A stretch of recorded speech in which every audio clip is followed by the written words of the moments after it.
Hello everyone, Zellerant here, and for today's video on Umamusume, we're going to talk about Trackblazer and how you can overall make stronger Umas, and this one's going to be more focused on planning out your schedule. I've talked a lot about other things in terms of all the mechanics and how you kind of want to approach the early race and all that before it even launched, but I thought now I'd make a dedicated video kind of how to plan out the races, as I know that's an area that I've seen some people asking questions on and struggling, and what is ultimately important when it comes to these races, when it comes to making those strong Umas, as one of the things even that I kind of came into making new track with kind of not completely understanding is how important winning specific races are, especially the G2s and G3s, and when you choose not to race.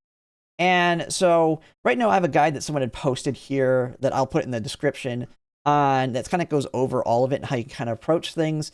And this someone posted when I was streaming yesterday. But the big thing I want to talk about is the epithets. These are where you're going to get a ton of stats, and these are what are going to be important in terms of what races you win and which ones you clock as well. If you probably heard me crashing out yesterday on stream, it's because of clock management within the scenario is going to be brutal for people like me who love to churn out tons and tons of aces trying to get that perfect one. And if I do 100 aces or 100 ace runs per ace, like I have done on prior champions meetings, I'll be out of the clocks before we even get through the second CM. And so I've had to kind of take a different approach to that. And that is basically just only certain races and only at certain points when I've determined this is a valid run will I even use clocks. And these are all related to the epithets, as this is going to be a lot of what carries your stats alongside having a strong summer. And so how these work is, if you looked on Game Torah, there are the epithets, and if you kind of take it down to the make a new track scenario, and it shows it on the that guide as well, but I thought I'd just show it from here. You've probably seen all these things where it says, if you get this one, you get random stat plus 15, random stat plus 15, plus 15, plus 15, and all these things. This is ultimately what's going to determine your schedule. And they kind of break it down here, but they actually have two kind of core schedules per se here that you can look at. And the two main routes that, especially right now for the long and the mediums in the future here, are going to be the triple tier route and the triple crown route. Now there are sprint and dirt routes, which are a little bit different. And right now we are not going to have a dirt one during Trackblazer. So you're not even going to really have to worry about that other than when you're building your parents. The dirt turf route here can work depending on the parent builds. But the main ones for aces, and this is kind of more focused on ace building, is the triple tira and triple crown route. As you can see with the scheduled races, they kind of have the breakdown here is you get 240 plus stats and 2 skills out of it, with the triple crown getting 250 plus 1 skill. Now, this is pretty much mostly tied to the G1s, as you can see here. Every single G1 that you can hit in the route is pretty much on the schedule. Now, there are points where you'll skip them, like you'll skip the Yasuda here, but you do it in the second year.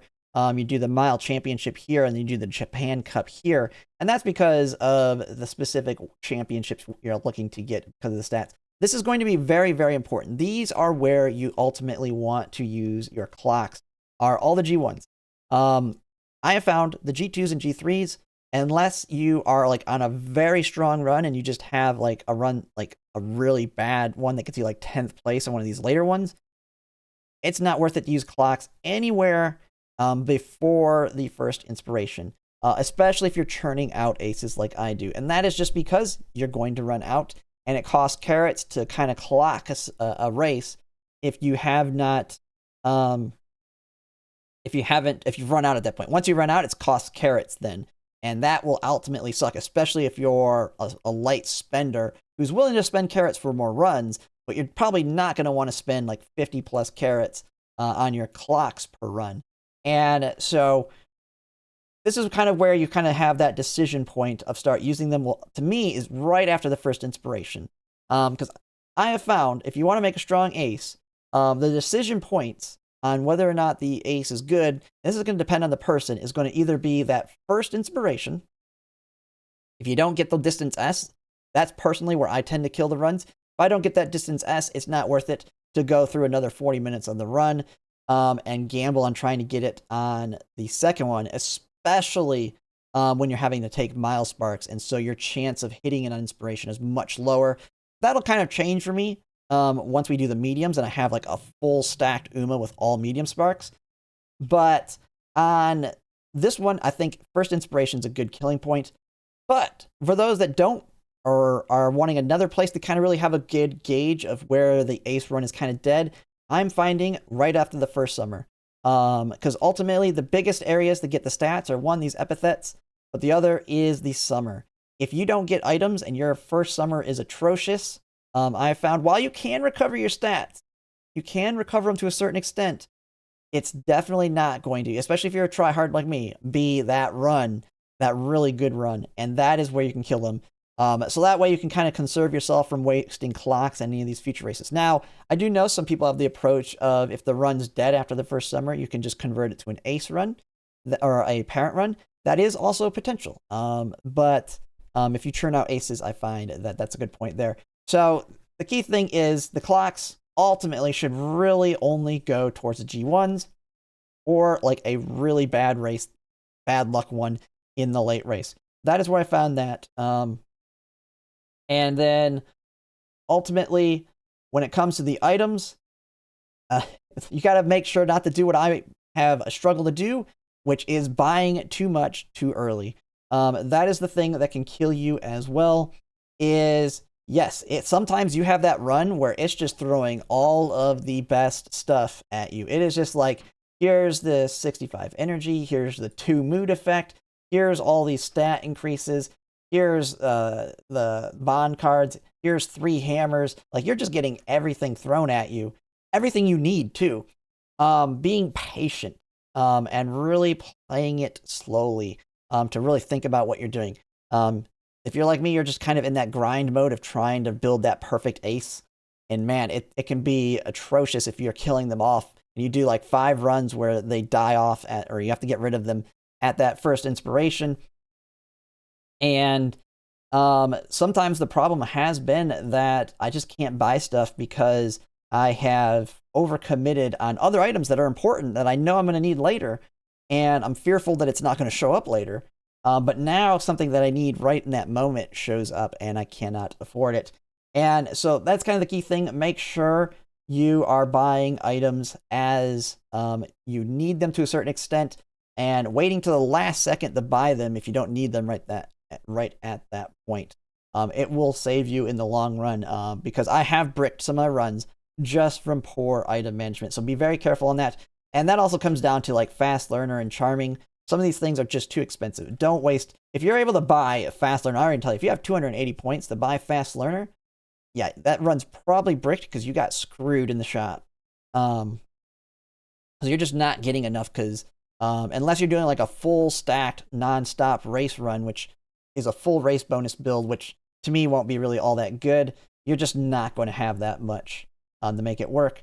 And here's one last thing that can really ruin a run that I've mentioned before, and it was one thing that kind of screwed my runs in the JP version, is not having energy when you are racing.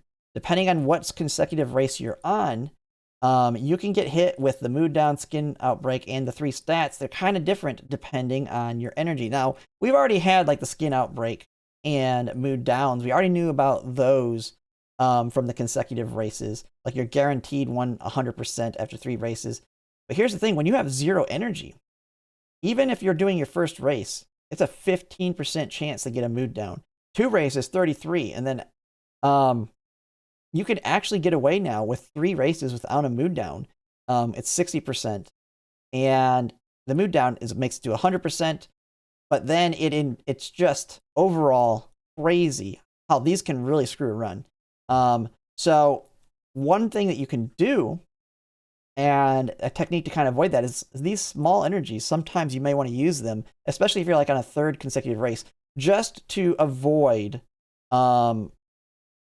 this small chance. Like if you're on the third race, you could do it and potentially save yourself that mood down. If you're on the second race, I for sure want to try and get energy from some source just to avoid, because the mood downs can kill you very quickly when you're out. And you even have the problem of you can get a skin outbreak.